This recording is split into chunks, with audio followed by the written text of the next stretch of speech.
Capítulo 7.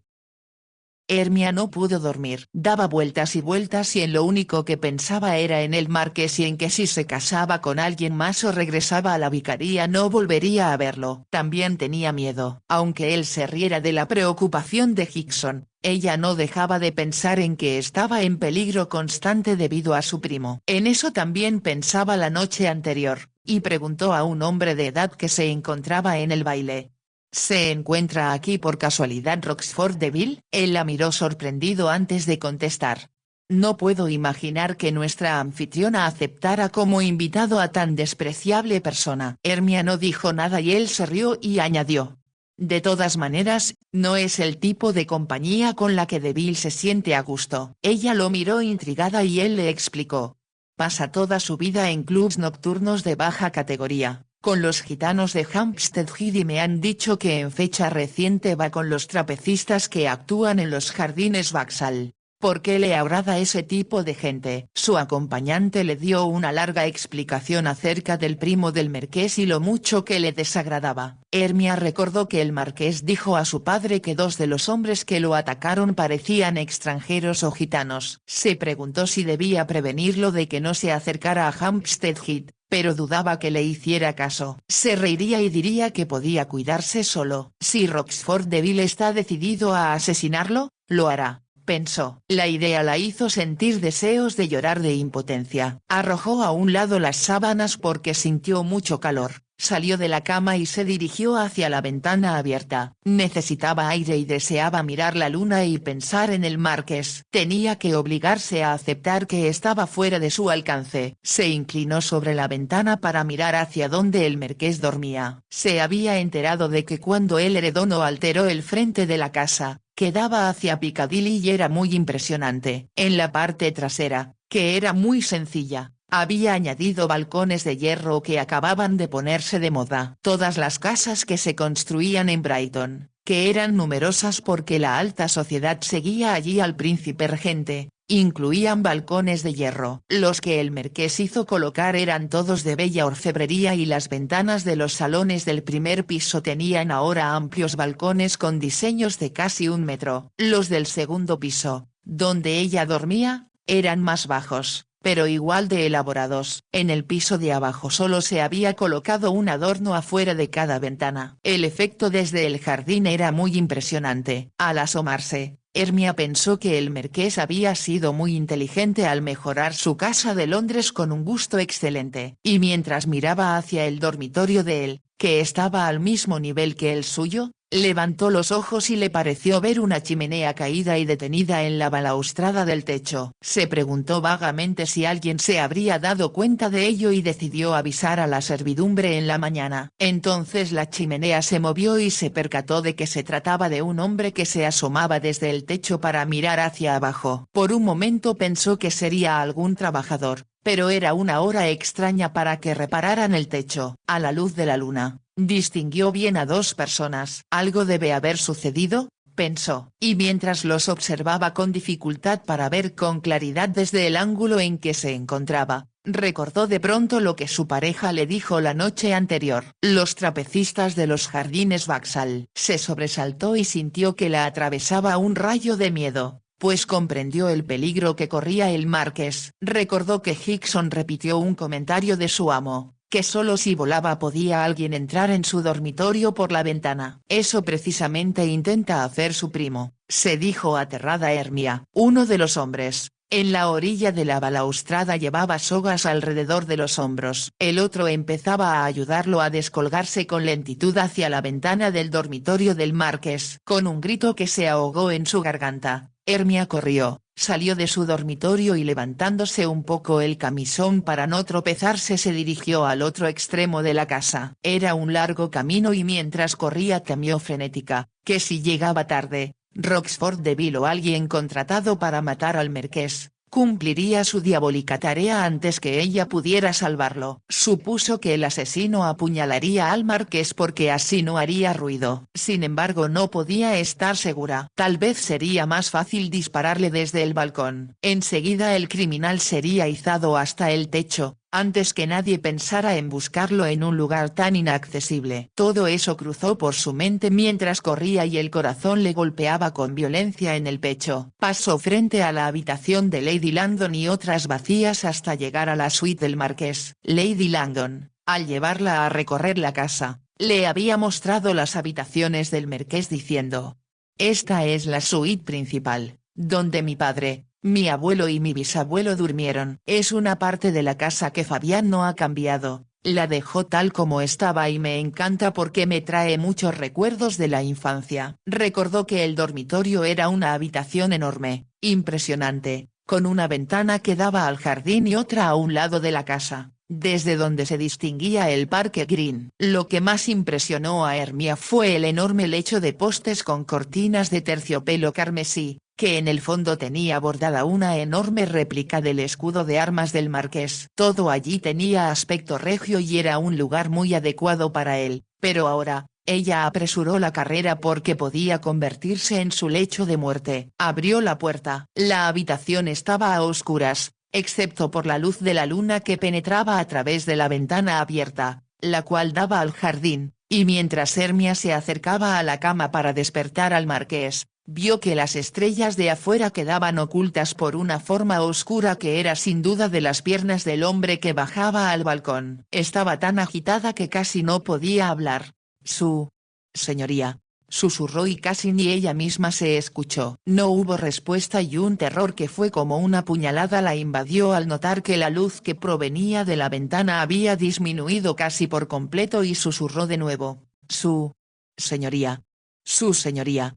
Despierte. Estiró la mano para sacudirlo y sacarlo de su profundo sueño. En lugar de tocarle el hombro, su mano tocó algo duro y frío que se encontraba en el buró junto a la cama. Sus dedos se cerraron sobre eso antes que su mente le indicara que era la pistola cargada que Hickson había colocado allí. La tomó y miró con desesperación hacia la ventana, al mismo tiempo que el hombre se soltaba de la soga por la que había descendido. Vio que algo brillaba en su mano, una daga. Todo sucedió tan rápido que apenas tuvo tiempo de pensar, solo percibía el peligro que amenazaba al marqués, a quien no podía despertar. Levantó la pistola, apuntó hacia el intruso y cuando éste se disponía a entrar en la habitación apretó el gatillo. La explosión casi le hizo estallar los oídos. El hombre en la ventana lanzó un grito agudo y Hermia cerró los ojos. Temblorosa los abrió y de nuevo la luz de la luna entraba en la habitación. Mientras todavía resonaba en sus oídos la explosión, una puerta se abrió y una luz dorada perfiló la silueta del marqués. Por un momento, casi no pudo creer que no hubiese estado dormido. Entonces arrojó la pistola sobre la cama y corrió a refugiarse en los brazos de él.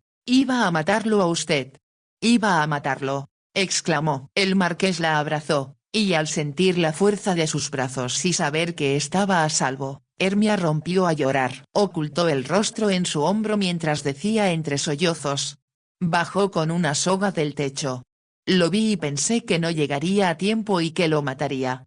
Mientras usted dormía». Temblaba bajo su camisón, pero llegó a tiempo y de nuevo Hermia, «me salvó la vida». La apretó un momento y después agregó: «Debo ir a ver lo que sucedió, pero no se mueva hasta que yo se lo indique». La sentó con ternura en un lado de la cama y mientras ella todavía lloraba, se dirigió hacia la ventana para mirar. De pronto, Hermia pensó que todo había sido un sueño y que no había ningún hombre, que solo lo había imaginado. Temió que el marqués la considerara una histérica por comportarse de esa manera. Luego recordó que, si había sido real y había matado a un hombre, las repercusiones serían temibles. Dejó de llorar, pero las lágrimas aún humedecían sus mejillas cuando el marqués regresó de la ventana. Llevaba una bata oscura hasta el suelo, que lo hacía aparecer más impresionante de lo usual. Lo miró con ansiedad. Ahora podía verle el rostro con claridad por la luz que surgía de su salita privada contigua.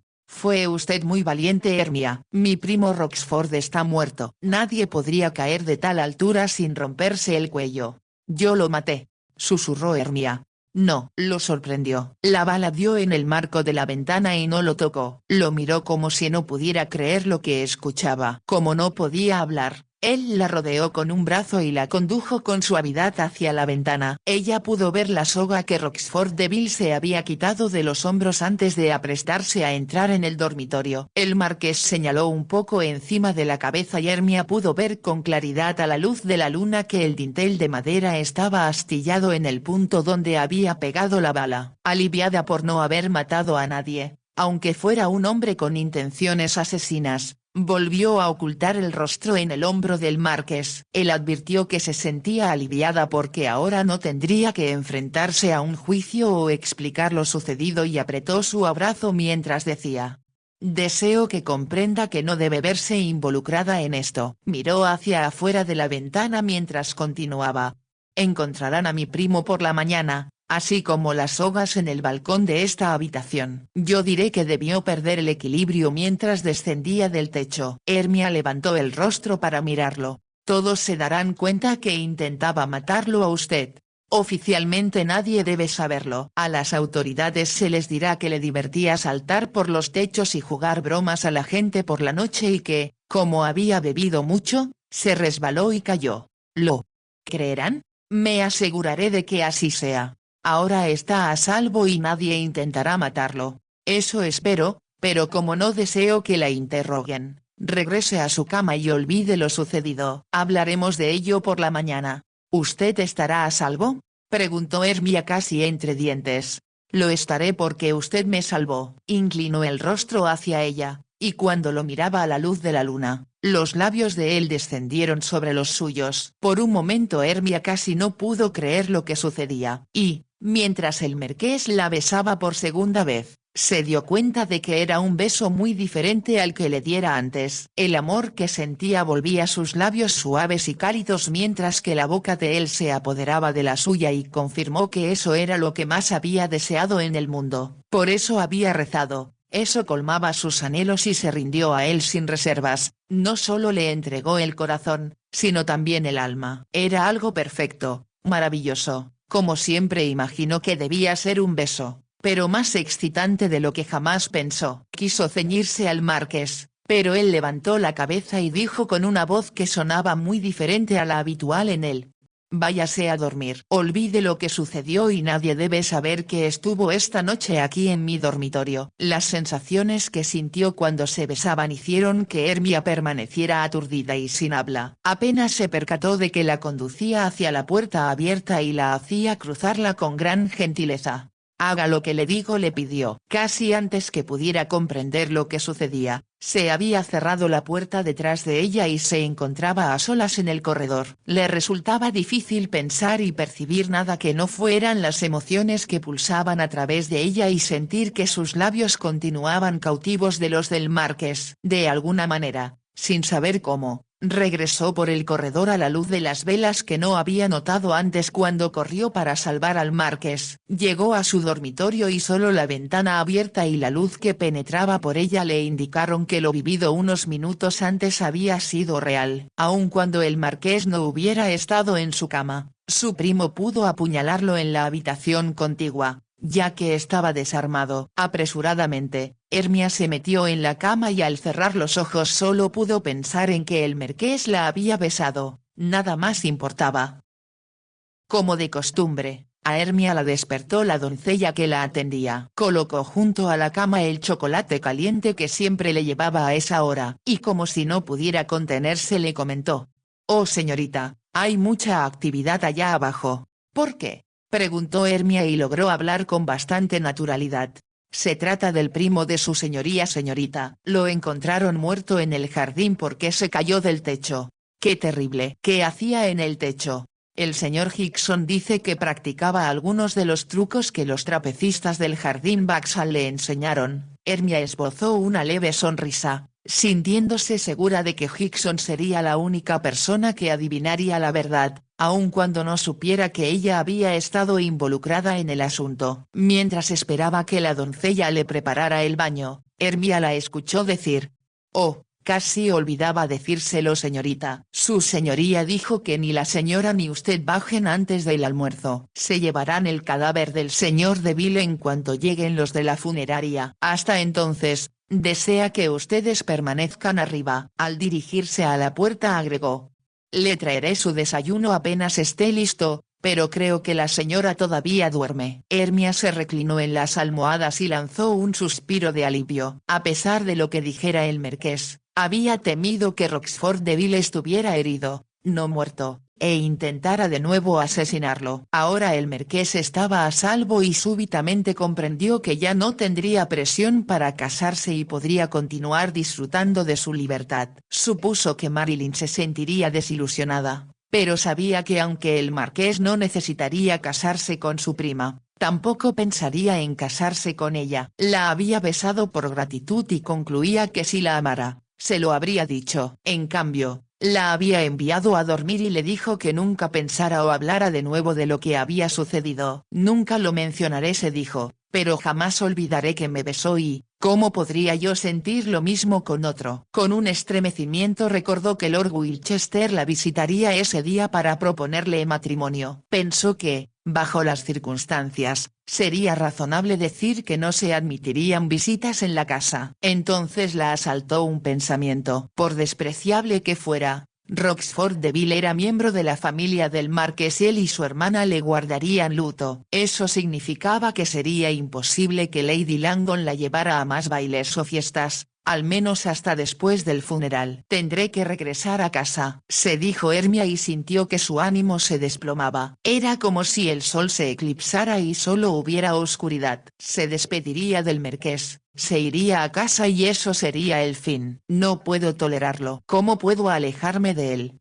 se preguntó, pero sabía que no tenía alternativa. Al bajar para el almuerzo se enteró, como había sospechado, que Lady Langdon había cancelado el compromiso que tenían y las dos comieron solas. El marqués no apareció y cuando ella y Lady Langdon se sentaron en el gran salón y, por primera vez desde su llegada, nadie estaba con ellas, Hermia sintió como si ya estuviera rumbo a la vicaría de regreso. Lady Langdon no hablaba más que del extraño comportamiento de Roxford Deville al subir al techo por la noche. Afortunadamente, no se le ocurrió la idea de que podía haber un motivo siniestro en esa conducta. Siempre fue imprevisible y solo a él se le ocurriría relacionarse con trapecistas y gitanos, a quienes la mayoría de la gente teme. Sí que es extraño, comentó Hermia. Cuando vi a Fabián esta mañana me dijo que era evidente que Roxford había bebido mucho y por lo tanto perdió el equilibrio y, a juzgar por la forma en que se comportaba en los últimos tiempos, pudo morir bajo circunstancias más lamentables. Solo podemos agradecer que no fuera algo peor. Sí. Por supuesto. Nos arruinó los planes de hoy. Pero debemos preguntar lo que Fabián piensa que podemos hacer esta noche. No tengo intenciones de cancelar más compromisos de los necesarios para cubrir las apariencias. Nadie guardará luto a Roxford y, mucho menos, su familia. Lady Langdon se puso de pie y salió del salón. Al llegar al vestíbulo indicó al mayordomo: cuando regrese su señoría, dígale que la señorita Brooke y yo estaremos en la biblioteca. Muy bien, señora. Se dirigieron hacia la biblioteca y, en otra ocasión, Hermia se habría sentido feliz entre tantos libros donde elegir uno nuevo para leer. Pero solo podía preguntarse lo que el marqués diría al regresar y esperaba que no tardara mucho. Experimentaba un deseo desesperado de verlo, y a la vez se sentía turbada. Pero trataba de tranquilizarse y desvanecer ilusiones. Aunque sus besos la habían elevado hasta el cielo, donde tocó la esencia divina, para él había sido tan solo una expresión de gratitud. No debo comportarme de ninguna manera que pueda hacerlo sentir avergonzado, se dijo. Continuó su razonamiento. Si me aferro a él, si le muestro que lo amo, seré como las demás mujeres que lo asedian y de quienes pronto se aburre. Pero le sería muy difícil. Lady Langdon hizo a un lado la revista que leía. Como no tenemos nada especial que hacer y estoy cansada por la desvelada de anoche, creo que me recostaré. Dile a Fabián cuando llegue que si tiene algo que comunicarme puede enviar a despertarme. Si no, bajaré a tiempo para el té. Se lo diré. Hermia abrió la puerta a Lady Langdon, quien le recordó: no olvides que Lord Wilchester vendrá. No creo que llegue antes de las 3 de la tarde, que es la hora adecuada para esas visitas. Se alejó antes que Hermia pudiera pedirle que dijera a la servidumbre que ella no lo recibiría. De pronto, sintió miedo. No puedo verlo, pensó. Si me pide que me case con él y me niego, será muy vergonzoso, lo mejor es evitar que me hable. Esperó a que Lady Langdon subiera y entonces llamó. El mayordomo acudió y ella le indicó: «Espero a Lord Winchester, que llegará como a las 3. ¿Podría decirle que, bajo las circunstancias, no puedo recibir visitas?» «Sí, se lo diré señorita». Pero detrás del mayordomo apareció el marqués, muy elegante, y Hermia pensó que estaba mejor vestido que de costumbre. Tal vez se debía a que solo verlo hacía que su corazón diera vuelcos en su pecho y sentía como si, de pronto, iluminaran la habitación con 1000 luces. «¿De qué se trata?», preguntó él. «¿A quién no desea recibir?». Hermia no pudo contestar y el mayordomo lo hizo por ella. «A Lord Winchester su señoría, pero yo le avisaré que la señorita no recibe hoy». «Sí, hágalo», ratificó el marqués. El mayordomo se alejó y el marqués entró, cerró la puerta y se acercó a Hermia. «¿Se siente bien?». «Sí. Sí. Claro. Pero no desea recibir a Winchester, ¿por qué?». Sus ojos la miraban de esa forma penetrante que siempre la turbaba y ella desvió la vista. Pensé que era lo correcto. ¿Es esa la única razón?». Como si la obligara a responder, ella contestó: «No. No deseo verlo a solas». ¿Por qué? Le resultaba difícil explicarlo. Después de un breve silencio el marqués agregó: «Anoche cuando regresé, encontré una nota de mi hermana donde me decía que Winchester había solicitado verla a usted a solas hoy y que estaba segura de que su intención es proponerle matrimonio». «¿Coincide esta suposición con la suya?». «Sí». El monosílabo pareció arrancado de sus labios temblorosos, y Hermia aún no se atrevió a mirar al marqués. «Es un hombre muy importante y admirado en el mundo social. Dudo que reciba usted una mejor oferta». La forma en que el marqués hablaba hacía que Hermia sintiera que cada palabra era como un golpe que le dolía de una manera insoportable. También advirtió que hablaba con el mismo tono seco y amargo de la primera vez que se encontraron. Frente al silencio el marqués insistió: «¿Y bien? ¿Lo va a aceptar?». «Me interesa saberlo. Es lo que la hermana de usted piensa que debo hacer». «Pero es imposible». «¿Por qué es imposible?». «Porque no lo amo, y piensa que el amor es más importante que todo lo que puede ofrecerle». «Seguridad, dinero y una posición que la mayoría de las mujeres lucharía frenéticamente por obtener». Hermia apretó las manos hasta que sus nudillos se pusieron blancos. «Sé que me considerará muy tonta. Pero no podría casarme con nadie. A menos que lo amara». «¿Y qué sabe del amor?». «Cuando estábamos en el campo, tenía yo la seguridad de que es algo de lo cual era usted muy ignorante. Y estoy igual de seguro de ser el único hombre que la ha besado». Sus palabras ruborizaron a Hermia y ella deseó huir antes que le hiciera más preguntas. Pero a la vez, deseaba permanecer con él. «Y ahora, por extraño que parezca», prosiguió el marqués, «sabe que no ama a uno de los hombres más atractivos de la alta sociedad». «¿Cómo puede estar tan segura?». La respuesta era fácil, pensó Hermia, pero no podía decirla. Temblaba y tuvo esperanzas de que el marqués no se diera cuenta. Entonces, con una voz que nunca le escuchara antes, él agregó: «Anoche, Hermia, cuando la besé pensé que era muy diferente a la primera vez, aun cuando para mí aquello fue un encanto inesperado que me ha resultado imposible olvidar». Hermia se sorprendió tanto que lo miró. Cuando sus miradas se encontraron fue imposible desviarla y sintió que él penetraba en lo profundo de su alma y adivinaba lo mucho que lo amaba. «Después de anoche», continuó el marqués, «tal vez me equivoque, Hermia, pero estoy seguro de que ama usted a alguien aun cuando tema admitirlo». Ella solo pudo mirarlo, con los labios entreabiertos, su corazón tan agitado que le impedía hablar y hasta respirar. El marqués se acercó más a ella mientras decía.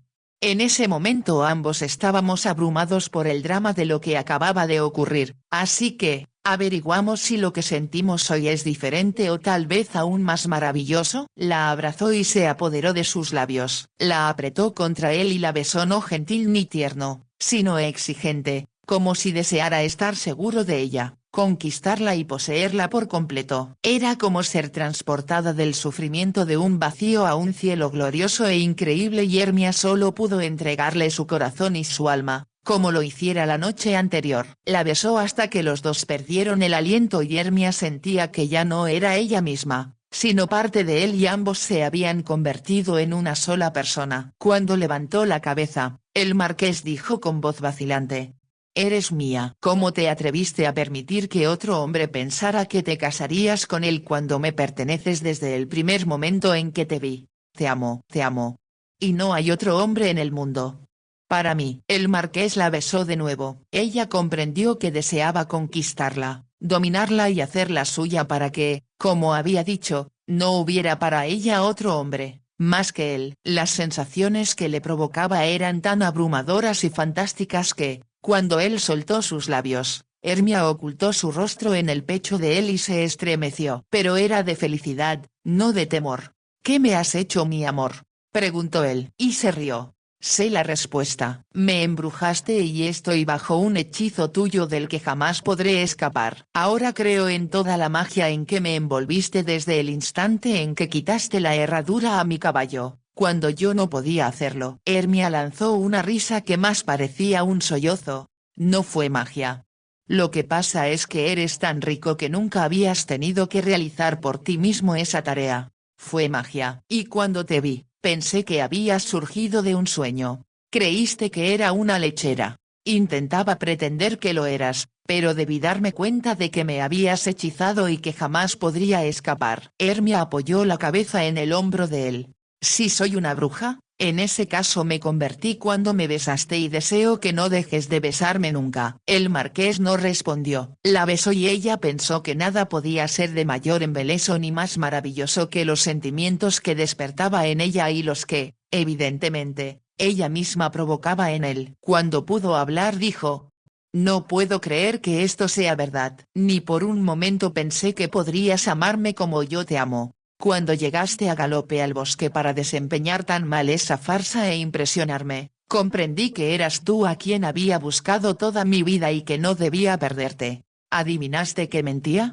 No tuve duda, aunque para entonces no me hubiera dado cuenta de que tu prima era incapaz de acudir al lecho de una moribunda, o de conducir a un hombre herido fuera de un bosque embrujado por el diablo.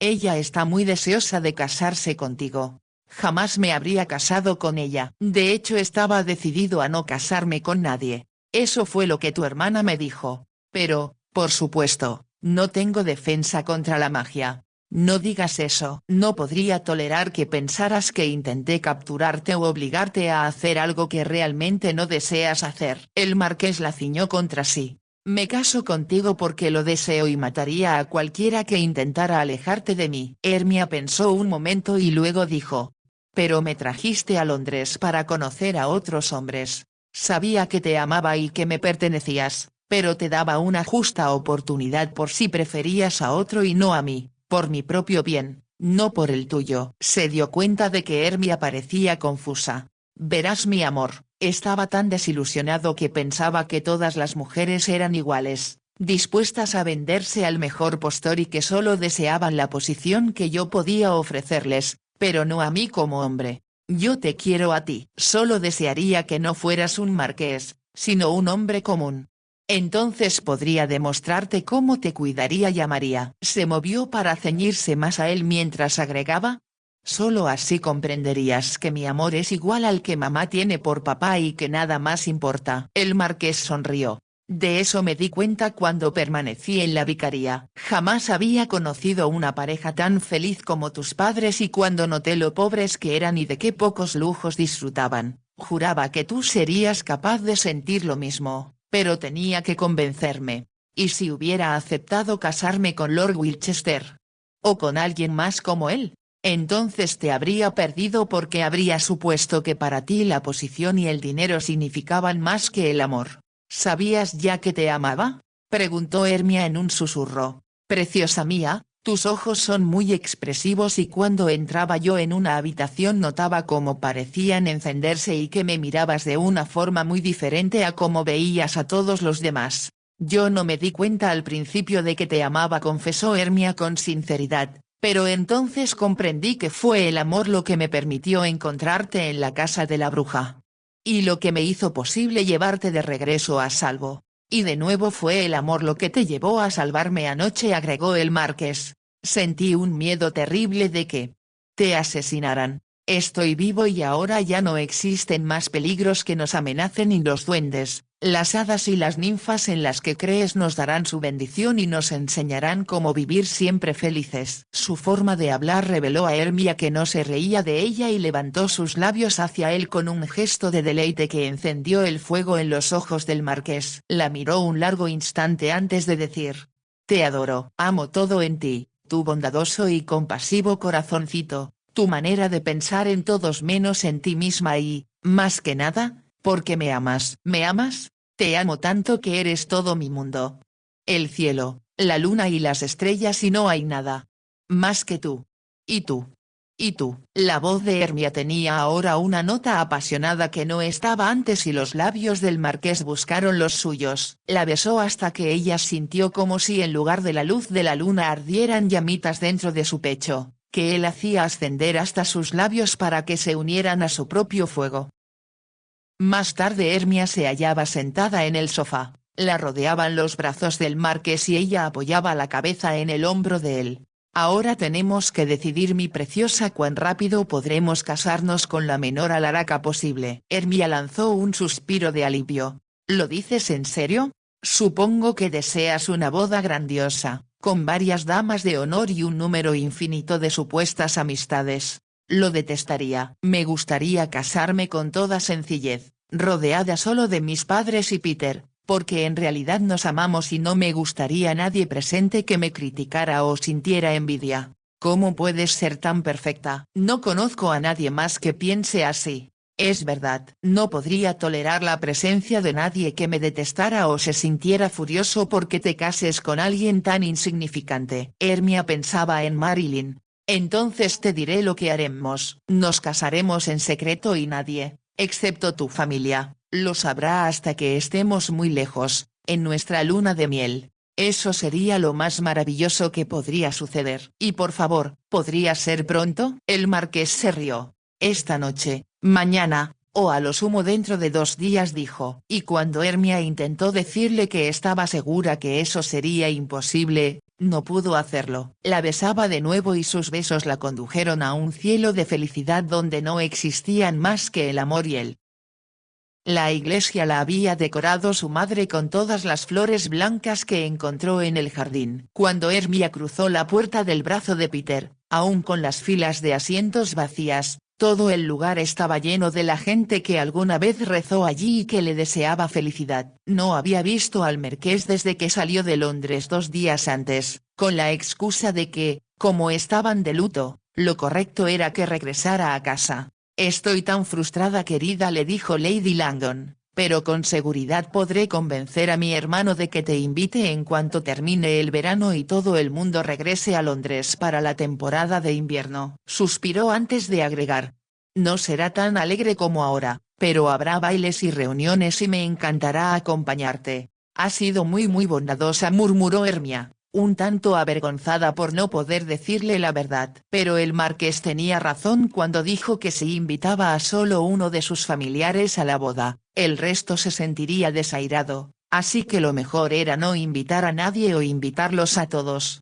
Lo mismo sucede conmigo, observó Hermia. Estoy segura de que tío John y tía Edith se van a poner furiosos y no solo porque no se les invitó a la boda. Olvídalo. Estoy seguro que tu prima encontrará un buen marido tarde o temprano, porque es una joven muy decidida. Hermia prefirió no contestar. Pensaba que sería imposible que Marilyn encontrara a alguien tan maravilloso como el marqués y que si ella lo hubiera perdido, se habría sentido terriblemente desdichada. Pero le era difícil pensar en nada que no fuera la felicidad de saber que se convertiría en su esposa y que estarían juntos por siempre. ¿Estás seguro que de una vez casado conmigo no te aburrirás ni te sentirás amargado de nuevo? Preguntó. Sí, como bruja que eres, no puedes evitar que me aburra. No voy a sentir mucho respeto por tu magia. Ahora me asustas. Te amo, tanto que sé que lo que conocemos por el momento el uno del otro es apenas un grano de arena en el desierto y hay tanto para que ambos exploremos y descubramos que nos llevará cuando menos un siglo hacerlo. Hermia se rió, pero sabía que era verdad. Lo que es más, prosiguió el marqués, tengo mucho que enseñarte, mi adorada, y el amor es un tema muy amplio. Su forma de hablar turbó a Hermia. Una turbación diferente a la que la asaltaba antes. Ahora era algo cálido y excitante que parecía palpitar en su interior de modo que la hacía desear que la besara y acariciara y estar muy junto a él. Te amo. Te amo, susurró y no pudo decir más. Cuando regresó a casa y enteró a sus padres de que iba a casarse con el marqués, al principio quedaron atónitos, pero cuando tuvieron la evidencia de cuánto lo amaba, se pusieron tan felices que la vicaría parecía vibrar de alegría. Siempre recé por que te sucediera mi amor, dijo la señora Brooke. Supongo que fue una tontería mía no confiar en que Dios respondería a mis oraciones. No debí dudar ni un momento que encontrarías el mismo amor que tu padre y yo sentimos. Su madre comprendió mejor que nadie la importancia de que su boda no la arruinara nada ni nadie y que, por lo tanto, era preferible que se realizase en secreto. Al día siguiente a su regreso llegó de Londres su vestido de novia. Solo el marqués podía haber elegido algo de tan exquisita belleza, justo lo que ella habría deseado lucir para casarse con él. Era blanco, con bordados de pedrería que formaban flores con gotas de rocío sobre los pétalos. Llegó también una guirnalda de diamantes para su cabello, tan hermosa que Hermia pensó que era obra de delicadas manos de hada. Cuando Nanny le colocó el velo blanco, había lágrimas en sus ojos. No parece real. ¿Es usted una de esas criaturas del jardín o de los bosques que siempre la acompañaron desde niña?, exclamó. Eso espero parecer, respondió Hermia. Aunque parecía extraño, el marqués deseaba una esposa etérea, como ningún otro hombre habría querido. Peter, vestido con la ropa que el marqués le obsequiara, estaba tan complacido con su propia apariencia que Hermia pensó que apenas se fijaba en ella. ¿Qué crees?, le dijo cuando llegó. Tu marqués envió un faetón y 4 caballos para traerme a casa y también una carta. En ella dice que tendré en Oxford 2 caballos para mí, además de un amplio crédito con sus sastres, lo que me asegura que podré estar casi tan elegante como él. Es maravilloso, dijo Hermia con voz soñadora. Tú también lo eres y te mereces todo lo que tienes y mucho más. Su forma de hablar hizo sonreír a Hermia y ahora que caminaba por el pasillo de la iglesia de su brazo y veía a su padre que la esperaba al pie del altar y a su madre sentada en primera fila, pensó que nadie tenía una bendición mayor ni una familia más maravillosa. Cuando vio al marqués aguardándola, le pareció que lo envolvía una deslumbrante luz celestial. Los ángeles cantaban en lo alto y toda la iglesia se llenaba con la música del amor. Después de que cortaron el pastel preparado por Nanny y decorado con mucho cuidado para ellos, y todos bebieron la excelente champaña que el marqués hizo traer de Londres, su padre les dirigió unas palabras. Les deseó que la felicidad que sentían en ese momento aumentara a través de los años. Más tarde, Hermia se puso un traje de viaje que hacía juego con el color de sus ojos y sombrero adornado con lazos y flores del mismo tono. Había poca gente despierta en la aldea cuando la cruzaron. El marqués se había hospedado a 3 kilómetros de allí y nadie lo había visto llegar a la iglesia. Cuando cruzaron frente a la casita de la señora Burles, Hermia vio que Ben atisbaba por una de las ventanas y supo que, como de costumbre, sería el primero en esparcir la noticia por la aldea de que algo fuera de lo usual había ocurrido. Pero ahora ya no importaba. Estaba casada y se alejaba con el hombre que amaba. Su esposo había planeado una larga luna de miel, que se iniciaría con unas cuantas noches en su casa del campo, que Hermia no conocía. Ya le había dicho que no solo deseaba mostrarle todos sus tesoros en el interior, sino también los lugares del exterior que amara de niño. También para mí los bosques significaban algo, le dijo, que jamás he confiado a nadie, excepto a ti, pues la gente común no lo comprendería. Solo las brujas, hadas y duendes. Sonrió Hermia. ¿Y los diablos? No vuelvas a llamarte así. Has vuelto a ser el arcángel que eras antes de caer de la gracia y me molestaré mucho si alguien vuelve a decirte diablo. Excepto en los hipódromos. Mi amor, ningún hombre en el mundo es tan afortunado como yo pues te tengo a ti. Como a Hermia le resultó imposible encontrar palabras para expresar cuán afortunada era ella, se limitó a posar sus labios sobre los de él. Ya avanzada la noche, Hermia, acostada en el gran lecho en el que los marqueses de Deveril habían dormido por generaciones, se acercó al hombre que estaba a su lado. ¿Estás despierta, mi preciosa? Me es imposible dormir de pura felicidad. ¿Estás segura que no te hice daño? Eres tan preciosa y tan parecida a una flor, que temo arruinar algo demasiado perfecto para ser humano. Te adoro y cuando me hiciste tuya fue lo más glorioso y mágico que pudo suceder. Sentí como si tuviera alas y volara a través del cielo hacia la luna. Había hecho una pausa antes de pronunciar la última palabra. Al percibir la curiosidad del marqués, le explicó. Cuando estaba en Londres miré la luna y creí que estabas tan fuera de mi alcance como ella y que nunca lograría significar algo para ti, solo sería alguien hacia quien te sentías en deuda. El marqués se volvió para mirarla. La única luz provenía de una vela junto a la cama, y para él nadie podría ser más bella o más etérea. ¿Cómo puedo decirte lo que significas para mí o explicarte que me has devuelto los sueños, las ambiciones e ideales que tenía de joven? Son mis más grandes deseos hacia ti. No podría soportar que de nuevo te sintieras aburrido o amargado. Y mi tesoro, porque te amo tengo mucho que darte. Sabía que el marqués comprendería que se refería a cosas espirituales más que materiales. Y lo necesito. Es lo que un día daremos a nuestros hijos. Los haremos comprender el verdadero valor de las cosas, no los lujos superfluos que se obtienen solo con dinero. Hermia exhaló un suspiro. Sin embargo, cuando se utiliza el dinero de manera correcta se puede hacer feliz a mucha gente. Papá me decía anoche que ya empezó el aserradero, ha contratado a 25 hombres y espera poder emplear más. Adivinó la sonrisa de su marido y continuó. También tengo la sospecha de que tú y Nani tienen algún arreglo especial, por el que papá y mamá están tan bien. Hay en la despensa muchas cosas deliciosas que nunca había yo visto antes ahí. No debes meter las narices en asuntos ajenos. No creí que alguien tan importante como tú pudiera ser tan humano, tan comprensivo, tan maravilloso, dijo Hermia con voz cortada. Por eso digo que ahora eres un arcángel. Y haces que te ame más cada momento del día y de la noche. El marqués le besó los párpados y susurró.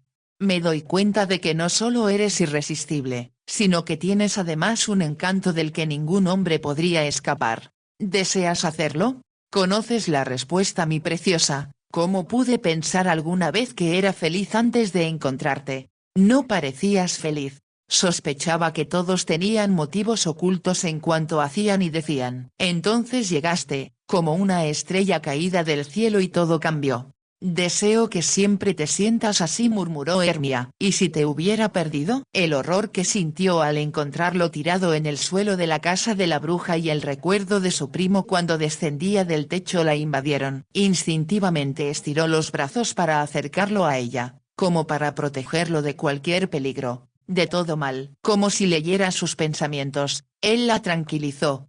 Ahora estoy a salvo y protegido por tu amor. Nada puede hacerme daño. El amor, mi dulce esposa, es el hechizo mágico que nos mantendrá unidos desde ahora y por toda la eternidad. Te amo, mi maravilloso, bondadoso esposo, y no encuentro palabras para describir lo que significas para mí. No necesito palabras. Sus labios la mantuvieron cautiva y al sentir que su mano acariciaba la suavidad de su piel y su corazón latía contra el de ella, comprendió que el fuego se encendía en él y sintió surgir las llamas en su propio interior. Entonces, Hermia sintió que la elevó al cielo hasta alcanzar la luna donde no había más que amor, el amor que los mantendría hechizados hasta el fin de los tiempos.